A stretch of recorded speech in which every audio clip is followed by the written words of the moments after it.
خبر شامل کرتے ہیں ڈیرہ اسماعیل خان سے۔ احمد علی راجپوت کی رپورٹ کے مطابق نور رحمان ویلفیئر سوسائٹی کا چھوٹا بازار سیبو چوک پر جامعہ سیدہ میمونہ مسجد کے باہر سیلاب زدہ متاثرین کے لیے امدادی کیمپ کا آغاز کر دیا گیا۔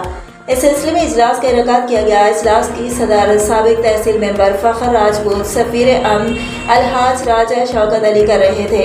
اجلاس میں ناظم Chaudhry Muhammad Haroon labour councillor, Zubair Rajput Chaudhry Mehrban youth councillor, Abdul Saboor Rajput social worker Chaudhry Meraj Akhtar Gogi, Abdul Rehman عرف مٹھو، محمد زاہد راجپوت، شکیل نظر، اسد قادری چودھری، فضل الرحمان سوشل ورکر، محمد آصف محمود اور نور رحمان ویلفیئر سوسائٹی کے صدر سینئر صحافی احمد علی راجپوت نے شرکت کی۔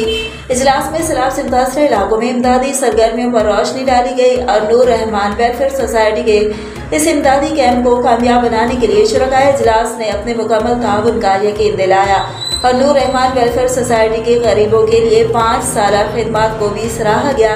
اجلاس کے آخر میں حاجی دین محمد مجاہد مرحوم کے ہمشیرہ دانش پرنس اور انجینئر چودھری عدنان مجاہد کی پھوپھو کی وفات پر افسوس کرتے ہوئے مرحومہ کی مغفرت کے لیے خصوصی دعا بھی کی گئی۔